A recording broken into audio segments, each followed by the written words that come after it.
Bonjour, ici Pasteur Gabriel Chanarose et bienvenue à La Parole est claire. Et aujourd'hui, nous allons adresser un point que je pense qui est vraiment important d'arriver à le saisir au plus profond des détails parce que c'est une chose qui vraiment peut littéralement nuire et le plus que je le vois, le plus que j'enseigne sur le message de la grâce, le plus que je vois l'opposition qu'on dirait qui se redresse contre et résiste à vouloir regarder le message pour ce que c'est et ont tendance à obtenir aussi, à préserver un positionnement concernant ce que la loi leur décrit dans leur vie. Et si on est né de nouveau, il est très important, frères et sœurs, que vous sachiez que la loi joue un rôle complètement différent dans la vie de celui qui est né de nouveau.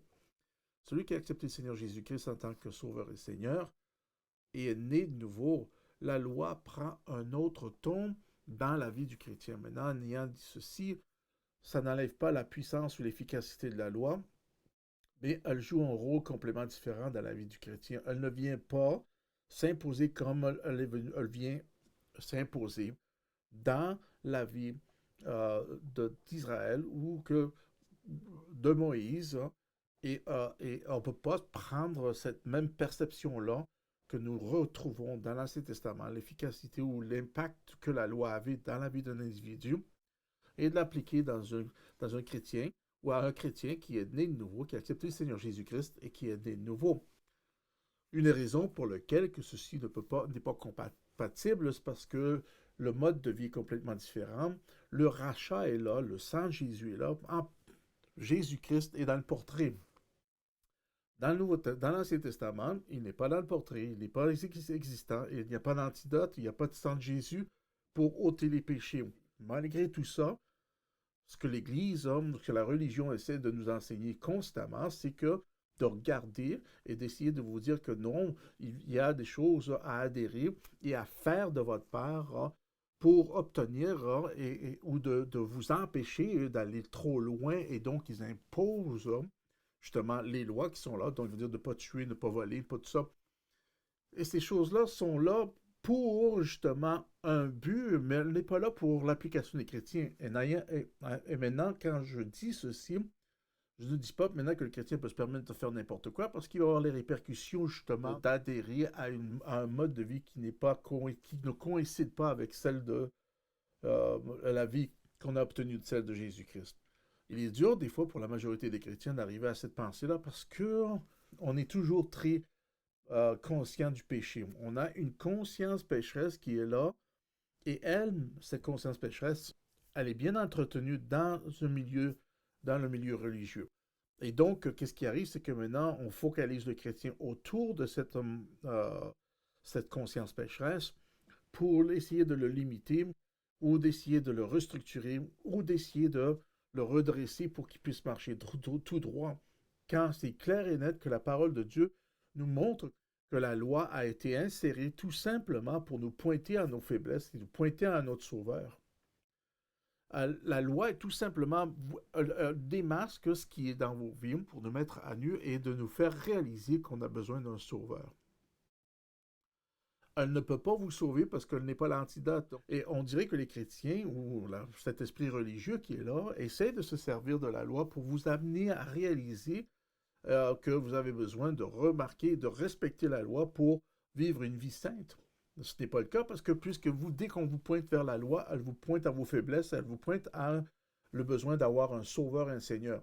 Donc, qu'est-ce qui arrive pour le chrétien né de nouveau? C'est que maintenant, ça bannit littéralement l'aspect du salut soteria, sozo, cette partie du salut qu'on a obtenu, d'être sauvé, le salut par Jésus-Christ. Parce que maintenant, on est en train de regarder la loi par laquelle maintenant, elle nous pointe à Jésus-Christ.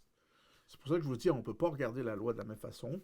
On ne peut pas adhérer à cette loi qui provient de l'Ancien Testament et de l'adhérer dans notre vie en tant que chrétien né de nouveau. Nous sommes une nouvelle créature, donc nous ne prenons pas part au même principe ou de l'établir de la même façon qu'elle était établie dans l'Ancien Testament. Et ceci est une idée qui est tellement dure pour le corps de Christ à comprendre et à saisir ça, que l'esprit religieux va vous va continuer à résister contre ça parce qu'ils vont penser que tu enlèves tout ça pour avoir une liberté et que tu peux te permettre de tout faire. Non, au contraire, c'est parce qu'ils n'arrivent pas à réaliser que quand on est sauvé et qu'on plane sous la grâce, c'est l'amour de Dieu maintenant qui nous restreint, c'est l'amour de Dieu maintenant qui nous empêche d'aller au-delà de faire des choses qui sont bizarres. Mais puisqu'on a très rarement vu ça sur le champ, on peut le voir, mais sur le champ, c'est une chose qui est très rare.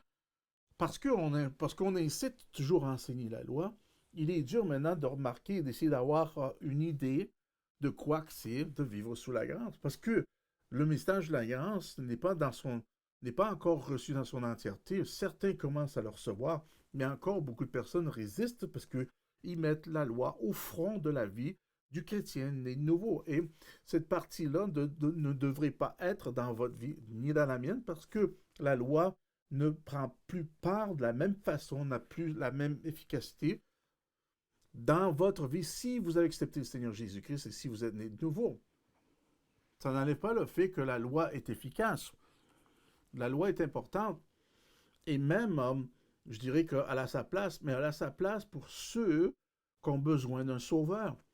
Pour ceux qui ont besoin d'être pointés à Christ pour qu'ils viennent à eux-mêmes et que personne ne peut se glisser ou se faufiler entre deux tranches de pain et de dire, bon, mais si je me suis faufilé puis j'ai pu m'en sortir de cette situation-là. Non, la loi ne te permet pas de sortir d'aucune situation. Elle t'amène à la fin de toi-même pour que tu puisses réaliser que tu as besoin de Jésus-Christ dans votre vie. Maintenant, certains chrétiens vont dire, ouais, mais des chrétiens, des fois, on a besoin de ça. Si un chrétien est en train de penser comme ça, parce que vous avez une conscience pécheresse, parce que la majorité des chrétiens ne comprennent pas comment est-ce que la grâce fonctionne, parce qu'on s'est fait enseigner à travers de la loi, principalement. La loi, il y a plusieurs versets, je pourrais vous citer tellement de versets, il y a tellement de versets qui fait ces comparaisons-là, que la loi est vraiment arrive à terme, arrive à bout, puis surtout dans le livre de Hébreux, le 8e, le 9e chapitre, le 10e chapitre, ça mentionne souvent qu'on arrive et que la loi, maintenant, elle vraiment, elle est venue, puis elle a finalement abouti son accomplissement, elle a cheminé son accomplissement, elle a acheminé son accomplissement dès que Jésus-Christ est arrivé sur la scène. Quand Jésus-Christ est arrivé sur la scène, maintenant, c'est là où que le Nouveau Testament commence à rentrer, et c'est là où que la grâce rentre en vigueur, et que la grâce est le point culminant maintenant de notre vie en tant que chrétien de nouveau. Et c'est Jésus. Jésus a amené au front la grâce et la vérité. Ceci devient maintenant énorme. Et avec cette idée-là, la grâce et la vérité maintenant nous fait comprendre, nous fait réaliser maintenant et nous intègre dans une mentalité, regardez bien ça, royale et pas une mentalité pécheresse. Une mentalité royale, une mentalité du royaume de Dieu parce que maintenant, il nous dévoile qu'il y a un royaume qui est maintenant parmi nous et que maintenant nous appartenons. Comme vous pouvez voir dans Marc, le premier chapitre, et à partir du verset 14, ici, Jésus mentionne, il dit, après que Jean, ici c'est Jean-Baptiste, après que Jean eut été livré, Jésus alla dans la Galilée prêchant. Et verset 15, il disait, le temps est accompli. Et quand on va regarder le mot temps, on retrouve le mot kairos dans le grec. Le mot kairos dans le grec. Donc, on retrouve le mot kairos.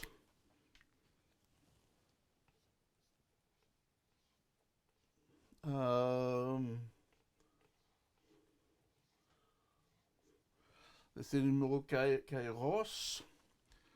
Kairos, et ça c'est le numéro, si je ne me trompe pas, numéro 2540. Kairos, ce mot est très particulier. Ce mot littéralement, c'est comme une mesure de temps, soit que ce soit une grande mesure de temps ou une petite mesure de temps ou une petite portion de mesure de temps. C'est un temps fixe et un temps défini. C'est un temps appointé, un temps de saison, un bon temps. Amen. Et surtout, c'est un temps divin. Un temps divin. Un temps appointé, un temps divin par lequel ici maintenant Dieu parle ou place ce temps-là, ouvre cette opportunité-là de temps pour que soit qu'une profondeur ou une richesse, une récolte, une découverte. Il y a plusieurs aspects à une Kairos, plusieurs applications pour Kairos dans votre vie, dans la mienne maintenant. Et ici en particulier, ce mot, regardez bien ceci, dans le verset 15, il disait, le temps est accompli. Le Kairos, ce temps, cette période de temps-là est accomplie et le royaume de Dieu est proche. Maintenant, il dit, repentez-vous. Metanoia parle justement de changer de pensée, de faire un 180 degrés et de retourner. Au lieu d'aller d'une direction, faire un 180 degrés et de retourner dans l'autre direction. Metanoia, donc changer de pensée, changer de directive dans vos pensées, dans vos pensées. Donc le temps, Kairos, est accompli et le royaume de Dieu est proche.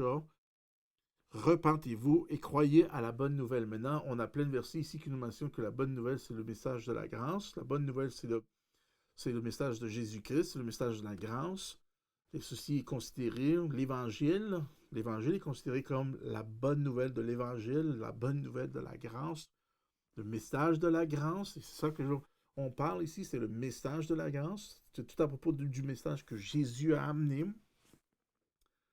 dans cette période de temps-là pour nous ouvrir nos yeux, justement, et nous amener à une réalisation d'un concept qui est beaucoup plus large que celle que l'Ancien Testament préservait ou juste dévoiler l'ombre de certaines choses qui étaient à se dévoiler. Mais comme je dis, puisque l'Ancien Testament était juste l'ombre des choses à venir concernant Jésus, on peut voir que concernant Jésus, ce qui est contenu dans l'Ancien Testament, qui était l'ombre, maintenant, dans votre vie, dans la mienne, là, ne peut pas peut pas maintenir le même intérêt, le même niveau, parce que nous savons que Jésus est là et il est sur la scène. Donc, en partant, vous voyez que maintenant, ça annule et cancelle, là, ce qu'on peut voir de l'Ancien Testament, qui est juste l'ombre des choses, à comparer à maintenant le Nouveau Testament, où ce que Jésus est là, et maintenant, non seulement il est là, mais il est dans votre vie et dans la mienne. Il est en nous maintenant. Jésus-Christ est en nous. Donc, vous voyez, déjà, il y a une démarcation là-dedans. La loi était là maintenant pour instituer les personnes ou les pointer à Jésus-Christ, puisqu'il n'y avait aucun antidote et il n'y avait aucune solution et de donner aucune solution non plus à l'homme, comme je dis, de se faufiler et de s'évader pour être capable de s'en sortir pour lui-même. Il y a des personnes qui vont essayer de le faire jusqu'à temps qu'ils tombent. Hein. Ils vont essayer de le faire et de le faire, jusqu'à temps qu'ils tombent et ils réalisent qu'il n'y a aucune chance que la loi va continuer à rester telle qu'elle est. Elle ne changera pas. Donc maintenant, ça va nous amener, ou ça va amener l'individu droit mur, comme je dis, et là, n'avoir plus le choix, mais que d'accepter littéralement que ceci est impossible de surmonter, de surpasser, de sursauter, ajoutez ce que vous voulez ajouter là-dessus. Mais l'idée, ça vient nous dévoiler que ceci nous présente vraiment la solution est ailleurs que en nous-mêmes. Et ça pointe à Jésus-Christ. Dans 1 Timothée, parce que, peut-être avant de lire justement 1 Timothée, parce que la loi ne peut pas littéralement enlever vos péchés. Et c'est une chose qui est vraiment intéressante. Et on est là, on est très colleux concernant la loi. Les chrétiens, je connais beaucoup de chrétiens qui se déchargeront pas de la loi et eux-mêmes ne la suivent pas. Ils veulent essayer de l'appliquer à la lettre, mais eux-mêmes ne la vivent pas d'une façon à la lettre comme ils veulent là, ou ils l'imposent à d'autres personnes. Vous savez, le sabbat, la circoncision, quand tu parles de ça à des chrétiens, ils vont dire, bon, on ne fait plus ça, parce que non, c'est vrai que nous ne faisons plus ça, mais maintenant, on vous force à aller à l'église, on vous force de vous donner votre dîme, on vous force à faire certaines choses. C'est comme on a pris ce qui était mentionné, qu'on sait qu'on n'a plus d'efficacité, mais on l'a comme amélioré. Et cet esprit religieux, c'est ça qu'elle fait. Elle l'a amélioré parce qu'elle veut essayer de préserver une chose que Dieu s'est débarrassé. Amen. Et je vais vous le prouver un peu plus tard que Dieu littéralement a mis terme à la loi, parce que maintenant, en tant que chrétien né de nouveau, ce n'est pas la loi qui nous gouverne, C'est l'amour de Dieu et c'est la grâce et la vérité maintenant qui vient amener un support comme on n'a jamais eu et obtenu provenant de l'Ancien Testament. Et ceci est phénoménal. Fait que vous pouvez même voir ici que dans Romains 6,14, avant de tourner dans 1 Timothée, Romains 6,14, mais regardez ce verset-là, verset 6,14, le péché n'aura point de pouvoir sur vous, puisque vous êtes non sous la loi, mais sous la grâce. Imaginez-vous, ceci nous révèle le fait que si nous restons sous la loi, que le péché va régner sur nous. Si vous allez rester sous la loi, vous allez être sous le péché. Pourquoi que Dieu nous placerait là, quand ici, c'est clair et net qu'il y a une distinction ici qui se fait. Verset 14 encore nous dit, car le péché n'aura point de pouvoir sur vous, puisque vous êtes non sous la loi, mais sous la grâce. Donc, ceci veut dire que le péché a du pouvoir. Si je me maintiens sous la loi, le péché obtient du pouvoir sur ma vie.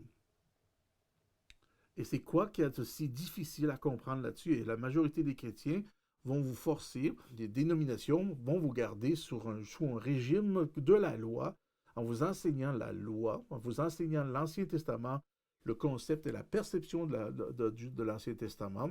Mais le problème, c'est que quand on lit et on se maintient et on prend l'Ancien Testament comme nourriture principale dans votre vie aujourd'hui, si vous êtes chrétien né de nouveau, ceci, ce qui va arriver, c'est que vous allez garder et préserver une conscience pécheresse, parce que n'oubliez pas que chaque chose qui est mentionnée dans l'Ancien Testament est vraiment là pour nous donner une explication des choses qui vont venir. Donc, mais on n'a pas littéralement la solution. Il peut y avoir, comme dans le livre de Proverbes, certaines choses qui nous donnent des indicatifs, des modes de direction pour votre comportement, pour notre état, pour notre bien-être. Il y a des choses qui sont bien dans l'Ancien Testament, mais quand ça vient pour venir changer les choses dans votre vie, ce n'est pas la loi qui vient changer ces choses dans votre vie, c'est la grâce. La loi ne peut rien changer dans votre vie comme on la lit ici. Si je me garde sous la loi, le péché va avoir pouvoir sur moi, va me surmonter définitivement. Et regardez dans 1 Corinthiens 15, hein, ouais, 1 Corinthiens 15, 56. Regardez ça. L'aiguillon de la mort, c'est le péché, et la puissance du péché, c'est la loi. On vient juste de le lire dans Romains 6, verset 14. Ceci le confirme. Ceci confirme que la loi donne du pouvoir au péché. Intéressant, il dit, regardez ça. L'aiguillon de la mort, c'est le péché, et la puissance du péché, c'est la loi, c'est pas la grâce. Donc, si on vous place sous la loi, si vous êtes un de ceux qui est dans une église où ce que la loi, et quand je parle de la loi, c'est des choses qui sont annoncées dans l'Ancien Testament, qui est là au front de votre vie plus que le Nouveau Testament, je veux vous prouver que c'est une chose qu'on doit littéralement éviter. Il faut que j'explique ça aussi, c'est que quand je parle d'éviter, je parle de ne pas de se débarrasser de l'Ancien Testament. On ne peut pas continuer à se garder informé provenant de l'Ancien Testament concernant le Nouveau Testament. On ne peut pas continuer à se préserver, à être instruit de l'Ancien Testament concernant ce qui est le Nouveau Testament. Parce que ça va brouiller votre vision et votre compréhension. Et vous allez avoir une énorme difficulté à saisir les vérités qui sont dans la nouvelle alliance. Comme on voit aujourd'hui, il y a beaucoup de chrétiens qui sont là, qui ont la difficulté à avancer avec le Seigneur parce qu'ils ont une conscience pécheresse et ils se font enseigner que la loi et il s'est mis au front d'eux. Et donc, la dernière chose qu'ils apprennent, c'est littéralement d'être sous la grâce au lieu d'être sous la loi. C'est pour ça que c'est révolutionnaire ce que Dieu fait au milieu de nous, c'est que maintenant, il élève le message de la grâce comme jamais auparavant, et ça défie beaucoup les religieux. Ils ne réalisent pas que c'est cette même chose-là qu'ils essaient de contrôler les personnes ou les gens, qui les amène à pécher et à faire toutes ces choses bizarres. Tandis que s'ils seraient suivis ou s'ils seraient guidés par la grâce, il y aurait une grande liberté de leur relation auprès de Jésus-Christ. Et c'est cet amour-là maintenant qui viendrait les former, les forger dans cette vie Zoé que Jésus-Christ a pour nous. Mais cette idée, encore là, ce concept-là, échappe la majorité des chrétiens parce qu'ils ne croient pas. Ils ne voient pas et ils ne croient pas. Ils sont pas trop, encore, ils sont pas trop convaincus de cette marche qu'on peut vivre sans avoir la loi parce qu'on dirait que t'as besoin de te servir de quoi pour attribuer et acheminer quelque chose dans ta vie pour que tu te sentes à l'aise d'avoir accompli une chose. Non, ça s'appelle performance, ça s'appelle les œuvres. La personne reste encore au contrôle de tout ça. Jésus s'est arrangé pour tout s'occuper de ça. C'est le message, c'est la bonne nouvelle. C'est le message que je vous ai mentionné. Le royaume de Dieu. On n'est plus sous un régime de la loi maintenant. On est dans un royaume. On est dans le royaume de Dieu. Et ça, c'est phénoménal. Fait que dans 1 Timothée, on va terminer avec ça, puis je continuerai et j'amènerai la partie essentielle de où vient et où le tout a changé. Vous allez voir, c'est phénoménal. 1 Timothée, il dit le but de cette recommandation, c'est un amour venant d'un cœur pur et d'une bonne conscience et d'une foi sincère. Et ici, la recommandation, c'est que cet amour venant d'un cœur pur, au lieu d'être forcé, ça vient d'un cœur pur, d'une bonne conscience au lieu d'une conscience pécheresse, et d'une foi sincère au lieu que ce soit par force et exercé par force. C'est vraiment important de le voir, ça. Quelques-uns s'étant détournés de cette chose-là et se sont égarés dans de vains discours. Ils veulent être des docteurs de la loi. Donc, voici où ce que les discours vains ou les vains discours se passent. C'est parce que c'est des docteurs de la loi. Donc, qu'est-ce que vous pensez qu'un docteur de la loi va essayer d'enseigner? Exactement, la loi. Donc, ici, ce qui arrive de la loi, c'est que maintenant, ils s'égarent dans de vains discours. Ils veulent être des docteurs de la loi et ils ne comprennent ni ce qu'ils disent et ni ce qu'ils affirment. Ils n'ont aucune idée. Et pourtant, ce qui est tellement ironique, c'est qu'ils sont des docteurs. Ce n'est pas qu'ils sont stupides ou ignorants et ne connaissant pas la matière. Tu ne peux pas être un docteur si tu ne connais pas la matière. Donc, s'ils parlent d'une certaine matière, parce qu'ils sont considérés comme des docteurs, mais ici, ils nous disent, la Bible ici nous informe que malgré qu'ils sont des docteurs, la Bible dit ici qu'ils ne comprennent ni ce qu'ils disent, ni ce qu'ils affirment. Et ça, c'est grand, ça. Il y a des églises qui vont vous enseigner la loi, et ils ne comprennent pas ce qu'ils disent ni ce qu'ils affirment, mais ils vont être considérés des docteurs, fait que tu ne peux pas poser des questions parce que ils vont venir et ça va engendrer quoi? De vains discours, des discours sans fin qui n'ont aucun mérite ou qui apportent aucun mérite parce qu'ils vont se vendre dans cette mentalité qu'ils ont appris d'obtenir de là où ce qu'ils ont obtenu cet aspect d'être docteur de la loi et vont se tenir même s'ils ne comprennent pas ce qu'ils disent ou ce qu'ils affirment. Parce que la perception de l'Ancien Testament ou de la loi est complètement différente dans le Nouveau Testament, mais il faut la comprendre. Il faut comprendre que dans le Nouveau Testament, c'est tout à propos de Jésus et on est sous la grâce, on n'est plus sous la loi. Donc il y a une distinction vraiment à faire ici. Regardez bien ceci. Donc ici, nous n'ignorons pas que la loi est bonne. Fait qu'on sait que la loi est bonne, elle a son efficacité, elle est bonne pour ceux qui ne connaissent pas Dieu et eux qui ont besoin de littéralement d'être, si je peux me servir de ce terme-là, coincés, puis qui n'ont aucune façon de s'en évader. Là, la loi va vraiment agir, te dire, tu ne peux pas t'évader en voulant dire, tu ne peux pas t'évader, tu ne peux pas évader ton idée et de penser que tu n'as pas besoin de Dieu. Il faut que tu arrives à terme, il faut que soit que tu l'acceptes ou que tu ne l'acceptes pas, mais la loi va t'amener à terme de cette révélation-là. Fait que la loi est bonne, dit pourvu qu'on en fasse un usage légitime, et c'est ça qui arrive. Aujourd'hui, il n'y a aucun usage légitime qu'on se sert de la loi.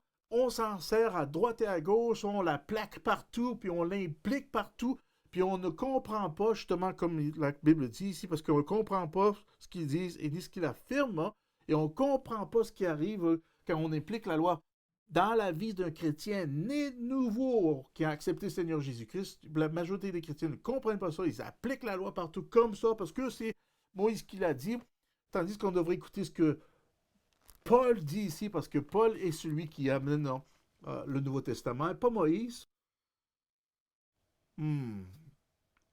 Fait que maintenant, ils disent que pourvu qu'on en fasse un usage légitime, regardez ça, et nous savons bien que la loi n'est pas faite pour les justes, mais pour les méchants, les rebelles, les impies, les pécheurs, les irreligieux, les profanes, les parricides, les meurtriers, les débauches, les homosexuels. Et c'est intéressant ici parce que le mot ici qui est appliqué pour homosexuel, c'est un mot récent, parce qu'il ne faut pas oublier que le mot homosexuel a juste apparu sur la scène dans les années 1800. Hein. Fait que, mais on remarque ici que, donc, des religieux, les profanes, les parricides, les meurtriers, les débauchés, les homosexuels, les voleurs, les menteurs, les parjurés, et tout ce qui est contraire à la sainte doctrine.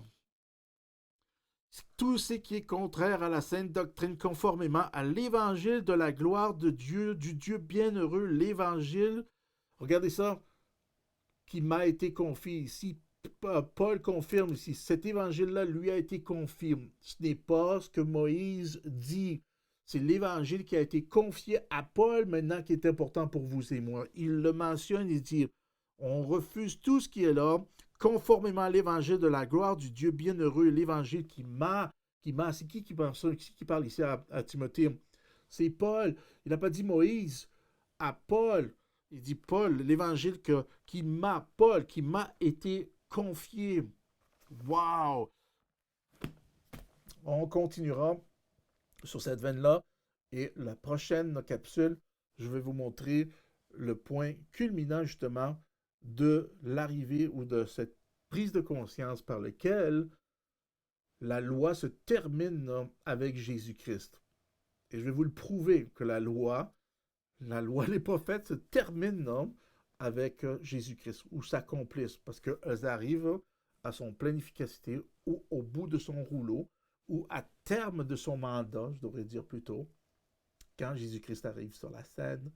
Et là, votre vie, la mienne, en tant que chrétien né nouveau, se focalise entièrement et seulement sur Jésus-Christ.